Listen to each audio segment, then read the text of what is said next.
All right, ladies and gentlemen, welcome back. I believe we are back for part two now. We had some internet opportunities there, which was pretty out of nowhere. However, it looks like we are up and rolling and doing good. So we are back for part two of the premiere of A Universal Sermon to Asclepius. And in the first part, if you were there just a few minutes ago, we got all the way through verse number 1 up to verse number 21, and it was getting very deep. So maybe it was appropriate to have a pause there for a minute. But let us continue now, ladies and gentlemen. And I'll start from number 17 and try to go a little faster without rambling as much as I did in the first half. And thank you again for being here again. All right. Number 17. Of a contrary nature, O Asclepius. Now, this is Trismegistus, Hermes Trismegistus, talking to Asclepius.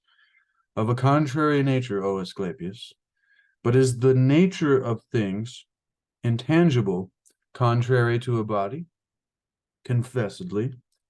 So apparently the nature of things that are intangible is contrary to a body, because intangible things are not things that you can feel or touch.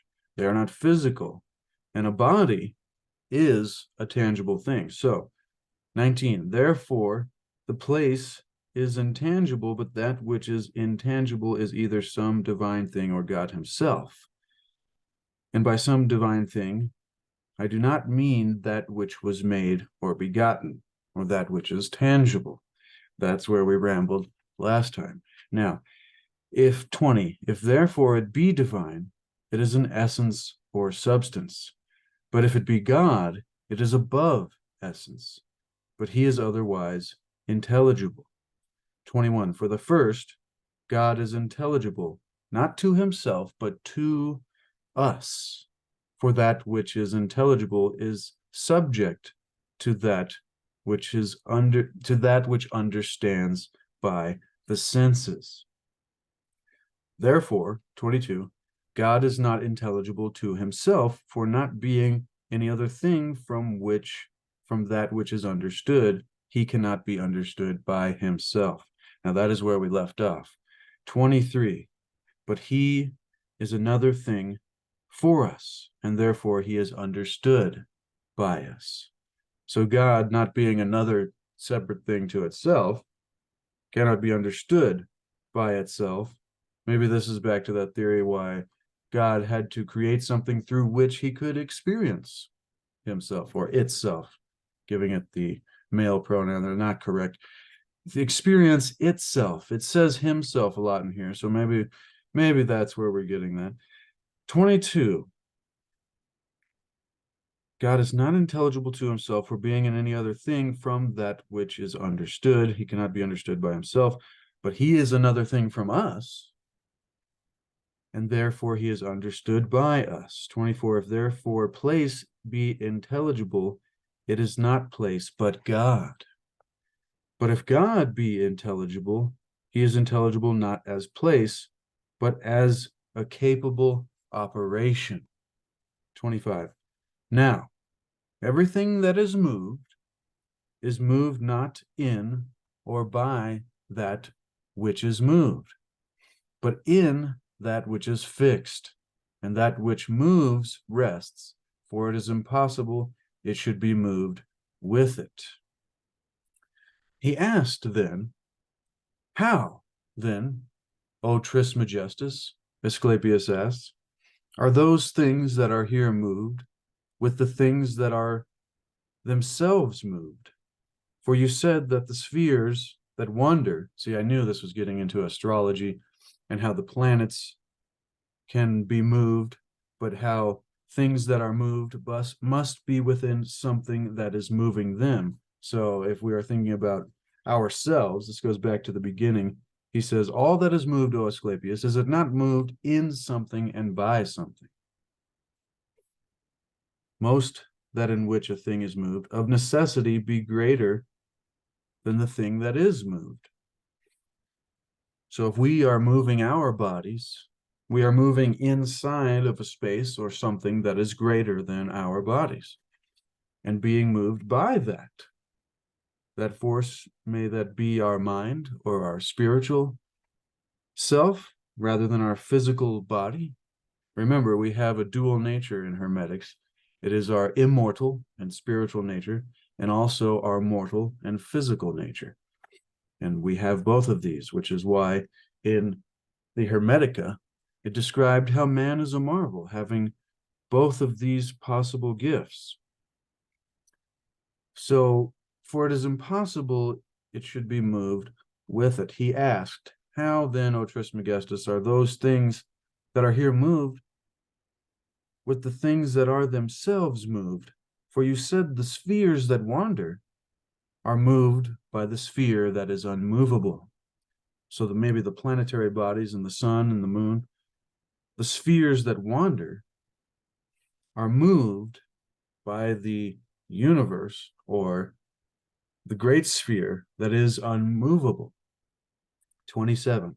That, O Asclepius, is not a moving together, but a counter motion, for they are not moved after a like manner, but contrary one to the other.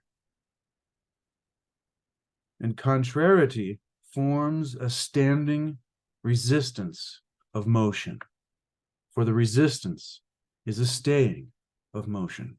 That was an extremely powerful point, and I bet eventually, through much contemplation, through constant contemplation, that will come to make much sense. I bet for somebody watching that just boom, light bulb, aha, satori, enlightenment moment there, that the O Asclepius is not that O Asclepius is not a moving together, but a counter motion. So this counter motion, it's not like they're going in sequence, but one having a counter motion to the other one. For they are not moved after a like manner, but contrary to one another, and contrariety. So this contrary motion forms a standing resistance of motion. See, that makes me think of electrical, principles, and how there is a resistance. For the resistance is a staying of motion. That makes me think, going back to, of what nature must it not be much bigger, and that it may receive the continuity of motion? And least by being moved should want of room be constrained and hindered in the same motions. So it's a continuity of motion, but constrained in the same motions because of this contrariety, that the contrariety of motions that forms a standing resistance of motion. Possibly, and that resistance is a staying of motion, possibly being that constrained, hindered in the same motions. I believe we are talking about astrology and the planetary bodies, but many other philosophies as well. 28, let us continue. Therefore, the wandering spheres being moved contrarily to that sphere which is fixed shall have one from another, contrarily standing of itself. Now, this is very profound and deep, and if you are getting this, ladies and gentlemen, then please leave it in the comments below and let me know what you think, because this is deep astrological stuff here. He says, very next, referencing the Great Bear, B-E-A-R, for this bear you see neither rises nor goes down, but turns always in its fixed course. Do you think it moves or stands still? So here we'll do a quick screen share while we have the first part of this video uploading. And so here we're talking about Ursa Minor, the Little Bear, and Polaris, the North Star. Ursa Major, the Great Bear. Polaris, the North Star, lies along this line about 5 times the distance between the 2 pointers. No matter where the Big Dipper is in our sky, those two. Polaris, in Greek, we get Arctos for bear, and hence we call the far northern parts of our planet the Arctic, meaning bearish. Very fascinating. So, with that being said there, we get that reference to the bear, which is very fascinating, ladies and gentlemen. He asked then, O Trismegistus, are those things that are moved, that are here moved with the things that are themselves wander? For you said that the spheres that wander are moved by the sphere that is unmovable. For this bear, you see, neither rises nor goes down.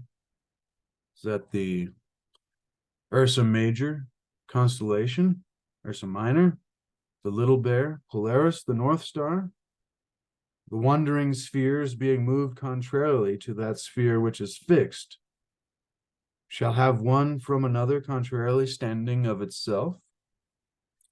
For this bear that you see neither rises nor goes down, but turns always in its fixed course. Do you think it moves or stands still? So I think he's talking about the constellation rather than just the North Star itself, Polaris. However, 30. I think it moves, Trismegistus. What motion, O Asclepius? A motion that is always carried about the same. But the circulation, which is about the same, and the motion about the same, are both hidden by station. For that which is about the same forbids that which is above the same. If it resists, remember the resistance there, that which is about the same. 34. And so the contrary motion stands fast always, being always established by the contrariety, or the contrariness of the nature of it. 35. But I will tell you the truth concerning this matter. An earthly example that may be seen with eyes. This is interesting. This is like an astrological and astronomical record from Hermes Trismegistus to Asclepius. Speaking of astrology, this is fascinating. So he says, I'm going to give you this example. He goes, but I will tell you the truth concerning this matter, an earthly example that may be seen with the eyes. So you don't have to go so deep and pure, constant contemplation. But remember, that is the key. We will reference that here, as we always do in this series. And once again, thank you for being here. This is profound and powerful, deep, hermetic, esoteric, spiritual philosophy. The wisdom of the ages, ladies and gentlemen. So here's this earthly example that may be seen with your eyes. He says, look upon any of these living creatures upon earth, as man, for example, and see him swimming. For as the water is carried one way, the movement of his feet and hands is made a station to the man, resisting the water, that he should not be carried with the water, nor sink underneath it. So this is talking about the station that I was just describing from the motions of the bodies. Let's read that again. But the circulation, which is about the same, and for the motion are about the same, are both hidden by station. For that which is about the same forbids that which is above the same, if it resists that which is the same thing. So the contrary motion stands fast always. So it's like, how do we not see the background of the universe move when we can see that the constellation moves, but it seems to move very little anyways at all? And how is it all moving at the same time, and it seems not to do so? Well, apparently, Hermes Trismegistus understands this so well as to say, let me give you a simpler example of this. And when you see living creatures upon the earth, for example, a man, and you see him swimming in the water. So we think about this constellation as a man swimming in the water, and the black background of the sky, which is the great goddess Destiny, and the stars are destiny inscribed on her body. How, then, is she moving, but not moving, and also him moving, but not moving? And he says, you see him swimming, for as the water is going one way, the movement of the man's feet and his hands made a station to the man, resisting the movement of the water, that he should not be carried with it, nor sink underneath it. So it would seem that he would be stationary, and also the water would seem to be stationary, going in opposite directions at the same time, but they are both moving in a contrariety or a contrary motion that causes that most fascinating standing resistance of motion. For the resistance is a staying of motion. I had no idea we were going to get deep astrology in astronomy in this reading today out of the Corpus Hermeticum. Hermes Trismegistus, 3rd century. This is a very clear example you speak of, Trismegistus. He says in verse number 37, therefore, 38, every motion is in station and is moved of station. The motion, then, of the world, this is 39, and of every material living thing is not to be done by those things that are without the world, but by those things within it, a soul or a spirit or some other ethereal thing, a reference to the ether there, to those things that are without it. Number 40, for an inanimate body does not know, much less a body if it is wholly inanimate. 41, Asclepius asked, what do you mean, O Trismegistus? And that is my favorite part at every one of these, whether Hermes is talking to Pymander, the mind of God, or Thoth, or if Thoth or Hermes Trismegistus is talking to his son Thoth, or talking to Asclepius, whoever is being spoken to and is learning from the teacher. Remember, he says at the end of one of the previous ones, now we have meditated sufficiently, you in listening and I in speaking.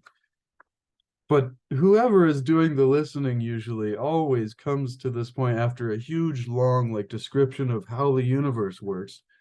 They then go, Asclepius asked, what do you mean, O Trismegistus? How does this make any sense? And this is why I love these dialogues, because often I feel that we are in the position of Thoth, the son of Thoth, or Hermes Trismegistus, or Asclepius, trying to understand this powerful wisdom, lost wisdom of the pharaohs, ladies and gentlemen, and the knowledge simply of the things that are. Remember, in the very first book, in the very first line, 2 lines of this book, he says, O my son, write this first book both for humanity's sake and for reverence towards God. For there can be no religion more true or just than to know the things that are, and to acknowledge thanks for all things, and to him that made them, which thing I shall not cease continually to do. So we are here simply to understand the knowledge of the things that are, because there can be no spiritual pursuit more true or just than to simply know the things that are, and to honor and acknowledge thanks and reverence for them and that which has created them, that which we are a part of, ladies and gentlemen. So you ought to honor and revere yourself and all of life. And maybe that thing we're always trying to do, have a higher quality of experience in life through this greater awareness, might become more of a possibility for us. However, I digress. Let us continue. You see, by no means, O Asclepius. Oh yeah, he goes, what do you mean, O Trismegistus? Wood and stones and all other inanimate things, are they not moving bodies as well? I mean, the trees move in their own way, and you could say stones move over long periods of time. I like to say the mineral kingdom is a level of consciousness as well, and we need to give it some more respect because it's getting stepped on all the time, ladies and gentlemen. Once again, some levity. This is deep. But he says, by no means, O Asclepius, for that within the body, which moves the inanimate thing, is not the body. That moves both as well the body of that which bears it as the body of that which is born.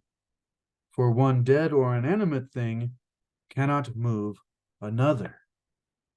That which moves must be alive to move. Very fascinating. So he asked, woods and stones and all other inanimate things, are they not moving bodies?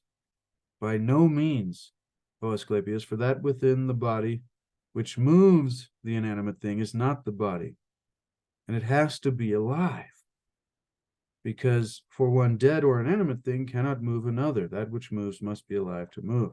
43. You see, therefore, see, this takes us back to the astrology of how there cannot be a non-alive force, an essence, an ethereal thing, a soul, a spirit, underlying the movement of all of these great bodies, whether it be the Great Bear or the Little Bear, or the moon and the sun, or us here on Gaia, if you call it that, Mother Gaia, Mother Earth.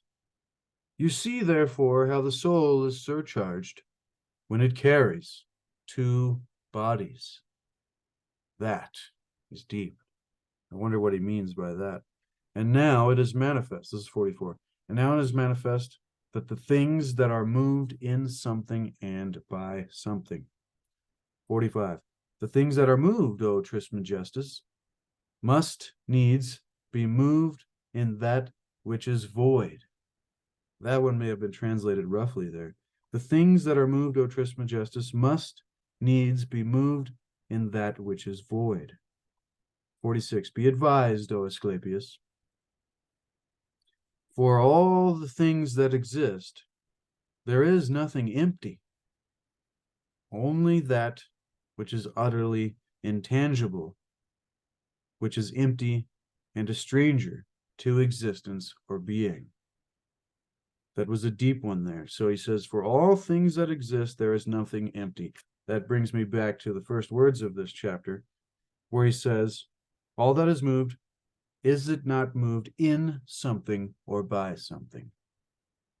So if we are moved, then are we not moved also in something inside of the planetary structure, or on top of the planetary structure within its, atmosphere, or in the confines of the planet itself, but then being moved by something? Must not that in which a thing is moved of necessity be greater than the thing that is moved? So that, to me, that was referencing that there is something inside of us that is doing the moving, and that is also being moved by something that is greater. In other words, we are spiritual, and we are connected to God that is manifest and yet is not manifest. That God is most manifest and yet is not manifest. However, as we learn from that one, that reminds us here, be advised, O Asclepius, for all the things that exist, there is nothing empty. So there is an animating life force within all the things that exist, and they are not empty. Only that which is utterly intangible, God, that which is not manifest, made, or begotten, which is empty and a stranger to existence or being. Fascinating. So the God force does not need the life force inside of it. Being a stranger to existence or being, because it is that within which all existence or being can take place. This is very deep. This is very profound. And I know that you're getting value. And if you are, consider smashing the like button. Share this with somebody who is like-minded. And leave me a comment. Let me know what you think. 47. But that which is could not be if it were not full of existence. For that which is in being or existence can never be made empty. 48. Asclepius asks, are there not therefore some things that are empty, O Trismegistus? As an empty barrel, as an empty pitcher, an empty paper, an empty wine press, and many such like? So he's getting more simple there.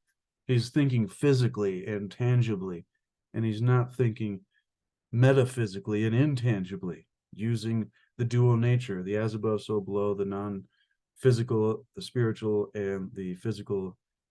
But I'm not sure if the physical is non-spiritual, so I wouldn't make the jump that far yet. However, Asclepius says, getting more tangible, are there not therefore some things that are empty, though, like empty barrels and empty pitchers and papers and things such the like? And Trismegistus responds, oh, the grossness of your error, O Asclepius, those things that are most full and replenished.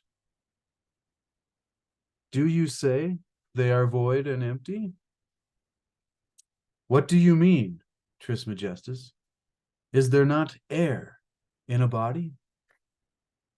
Is it a body? 53. Why then this body does it not pass through all the things that are, and passing through them fill them?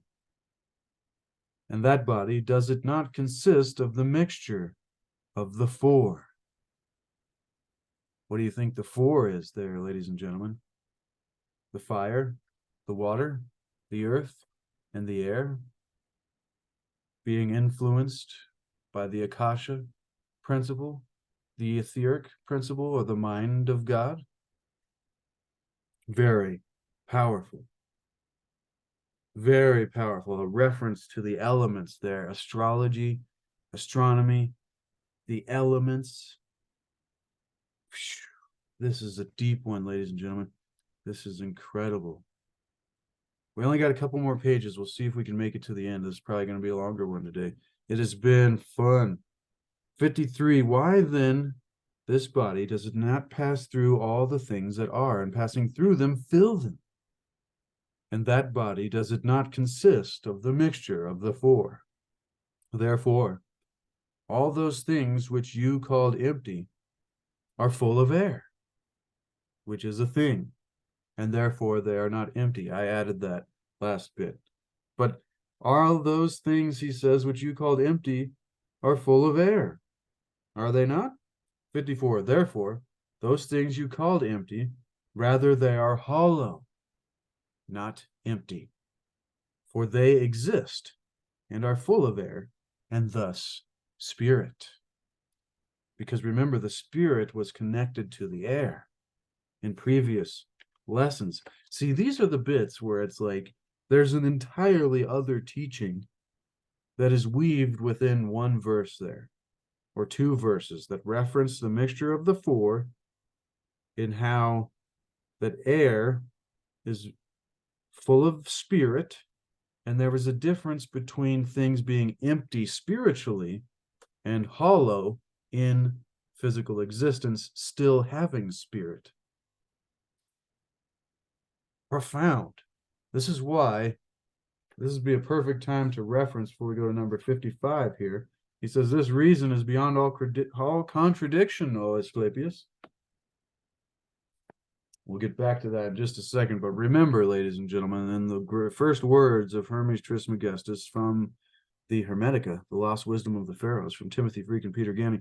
And remember, we're reading from both of these for purposes of teaching and commentary and expanding the mind, so that we may increase our awareness and increase our quality of life. But in the first words of the prophecies of Hermes, from the first section of the Hermetica, he says this. And this is what we need to remember when we're doing this kind of study, and we realize that there's these, whole other 17-hour long understandings and teachings weaved within one verse.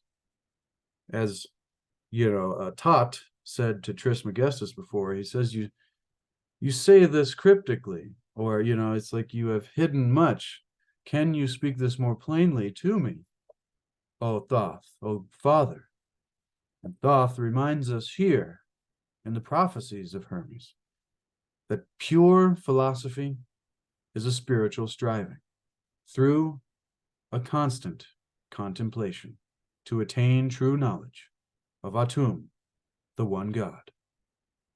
And so the secret and the key there is to understand these deep, deep, deep, profound things. Is this pure philosophy is a spiritual striving, it's a continued lifestyle, a dedication that we must be a disciple to, so to speak, as a reference, through a constant contemplation, a constant meditation, a constant rumination, a constant ponderation, and a constant thinking about it, so that we can hopefully eventually attain true knowledge of Atum, the one God, but simply put, the things that are the universe and the nature of ourselves and our spirituality and our reality.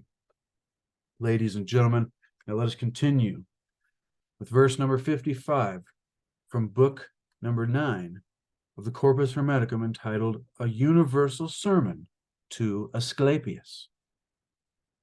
So this reason, he says, is beyond all contradiction, Trismegistus. But what shall we call the place in which the whole universe is moved? See, this is what I was wondering earlier. He's talking about the planets. He was talking about the constellation of the Bear there being moved in a contrary motion to the background of the universe. And he was like, does it move or does it stand still? And this is what they were getting at. And so he finally asked a good question. What should we call this place in which the whole universe is moved? As we've discovered, all things are moved in and by something. And Trismegistus gives us a very interesting name for the universe in which everything is moved. He says, no, for the place in which the whole universe is moved. He says, call it incorporeal. O Asclepius, call it incorporeal. 58, the mind and reason, the whole, wholly comprehending itself, free from all body, indivisible, invisible, impassible from a body itself, standing fast in itself, capable of all things, and that savor of the things that are.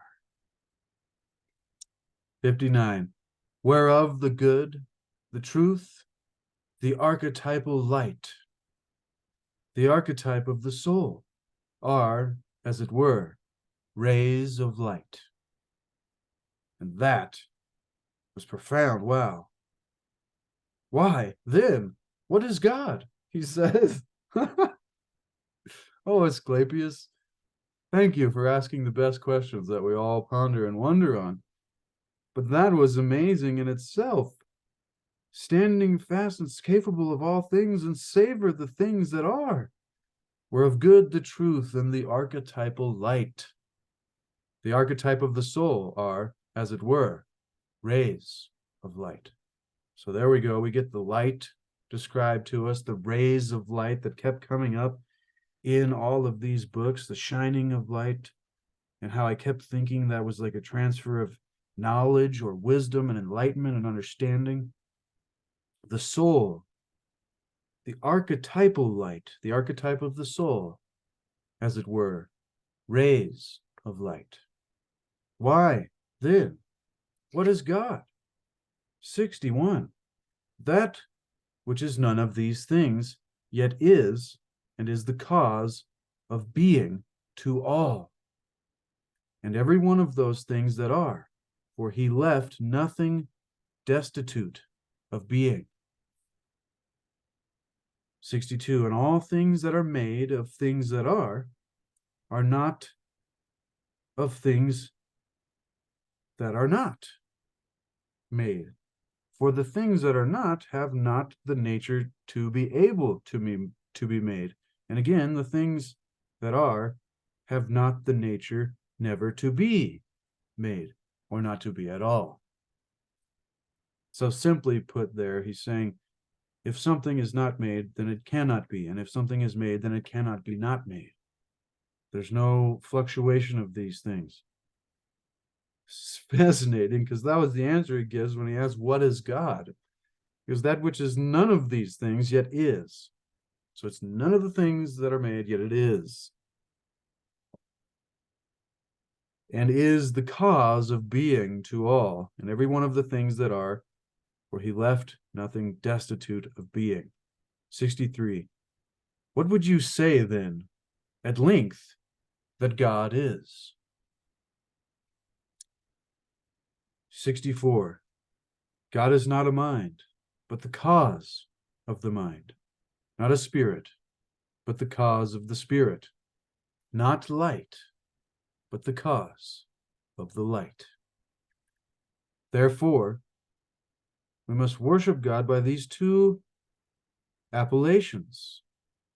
Appealations, the things that appeal to us, which are proper to him alone and to none other. And this he is, and nothing else. But all other things are separable from the nature of good. For the body and the soul have no place that is capable of or can contain the good. For the greatness of good is as great as the existence of all the things that are, both bodily and intangible, both sensible and intelligible. And number 70, he says, this is the good, even God. Let's go ahead and finish it up. I was going to leave it there and save this for another video next week entitled, What is God? But I mean, we're so close to the end, we could make it its own separate thing there, maybe in the next few days. Maybe that'll be a nice Thanksgiving thing. Happy Thanksgiving to everybody out there tomorrow. And I hope everybody has a wonderful and happy and safe and blessed Pt2 Thanksgiving. So let's finish this up here. This has been profound and amazing, ladies and gentlemen. 71. See, therefore, that you do not at any time call anything else good, for that is improper, or any else God, but only the good, for that is also improper. 72. In word, it is often said by all men the good, but all men do not understand what it is. But through ignorance, they call both the gods and some men good, that can never be, or made so. Therefore, all the other gods are honored with the title or appellation of God, but God is the good, not according to heaven, but nature. So that was interesting. He made a distinction there between lesser gods and the grand organized design, Atum, that which contains all things.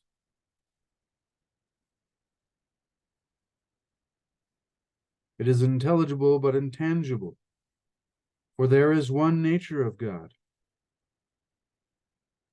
even the good, and one kind of them both, for whence all are kinds. 75. For he that is good is the giver of all things, and takes nothing, and therefore God gives all things and receives nothing. 76. The other title and appellation is the Father, because of his generative force. So this is where this understanding of God as being the Father comes from, because of the generative force, for it is part of a father to make. And so, it's not, don't get stuck on the father term. When you hear that, think of generative force with an ability to create or make. 77. Therefore, it has been the greatest and most religious care in this life to those that are wise and intelligent to beget children. Fascinating. 78. As likewise, it is the greatest misfortune and impiety for any to be separated from men without children, and this man is punished after death by the daemons, and the punishment is this: to have the soul of the childless man adjudged and condemned to a body that neither has the nature of a man nor of a woman. Holy cow. Scratch that. We're not talking about Taurus here. Holy wow. Holy Atum. To have the soul of the childless man be judged to a body that neither has the nature of a man nor a woman, which is an accursed thing under the sun. This is a warning from Hermes Trismegistus about the accursed nature of being neither a man nor a woman under the sun. Think of certain characters, maybe even deities that have played certain roles throughout certain theologies and mythologies that were hermaphrodite. Very, very deep. That means a lot. Too much for me to get into. That was kind of dark there. I don't like the darker parts of this. We're trying to understand the light. Hermes, come on, man. You were just telling us how the soul is rays of light. He goes, whereof the good, the truth, the archetypal light, the archetype of the soul are, as it were, rays of light. I'm going to read that bit last. That was so beautiful. Therefore, 79. So after he tells us that bit about which is an accursed thing under the sun, 79. Therefore, O Asclepius, never congratulate any man that is childless, but on the contrary, pity his misfortune, knowing what punishment abides and is prepared for him. Hopefully that's a debatable thing for those of us that find ourselves in that predicament. Number 80, let so many and such manner of things, O Asclepius, be said as a certain precognition of all things in nature. And that concludes the final line, the final verse of the 9th book, the 9th chapter, entitled A Universal Sermon to Asclepius in the Corpus Hermeticum, the Divine Pymander. And that, ladies and gentlemen, is a boom to knowledge and a boom to the lost wisdom of the pharaohs. That was powerful. Let so many and such manner of things, O Asclepius, be said as a certain precognition of all things in nature. Wow. Wow. Let us read my favorite two lines from that verse before we finish up here, ladies and gentlemen. He says, O Trismegistus, but what shall we call the place in which the whole universe is moved? Call it incorporeal, O Asclepius, Hermes Trismegistus says. And then Asclepius responds, what is its form, incorporeal or intangible? And here we get the great two lines from Hermes Trismegistus. The mind and reason, the whole, wholly comprehending itself, free from all body, indivisible and invisible, impassible from a body itself, standing fast in itself, capable of all things, and that savor of the things that are, whereof the good, the truth, and the archetypal light, the archetype of the soul, and, as it were, rays of light. And that, ladies and gentlemen, is a boon to knowledge and wisdom, and a boon to the wisdom of Hermes Trismegistus and Thoth, the Egyptian sage god. Wow, ladies and gentlemen, that was profound and powerful. And remember, ladies and gentlemen, to seek to achieve, continue to seek to achieve and maintain happiness through enlightenment, through a greater awareness and understanding of the nature of reality and the nature of ourselves and our spirituality. so that through that awareness, we may hopefully increase the quality of our lives and the lives of those around us. And remember to seek to discover the lost wisdom of the ages and the mysteries of our history. And also remember, there is no way to happiness, because happiness is the way. When it could be the thing that we bring to life rather than the result that we are seeking to get. All the things we've been telling ourselves, oh, I'll be happy when I get this, or I'll be happy when I have that much, it becomes irrelevant, because then we are there. And then hopefully the entire journey is wonderful. I love and appreciate each and every one of you, ladies and gentlemen, that spend time here with me on the premiere. Sorry we had to do 2 parts today. The internet gave us a couple opportunities, but instead of challenges and struggles, we call them opportunities, ladies and gentlemen. And be sure to expand the description below to get this book for yourself, to put it on your shelf so you can follow along in the future and reference as well if you need, and continuing in the series as we go along. And also a link to C60 Purple Power, the most powerful antioxidant known to man. If you've never heard of that, do some research. It is amazing. It's like 10,000 times the strength of vitamin C without the, negative tummy benefits that would cause. But it's just mind-blowing, ladies and gentlemen. And give yourself the gift of health. There's so many new things coming out nowadays. Start researching alternative health as well. A link to my landscape paintings, CLC paint. And all right, we'll leave it there. I love you, ladies and gentlemen. Be the change that you want to see. Be the example you want to set. No, no, no, no, no, no.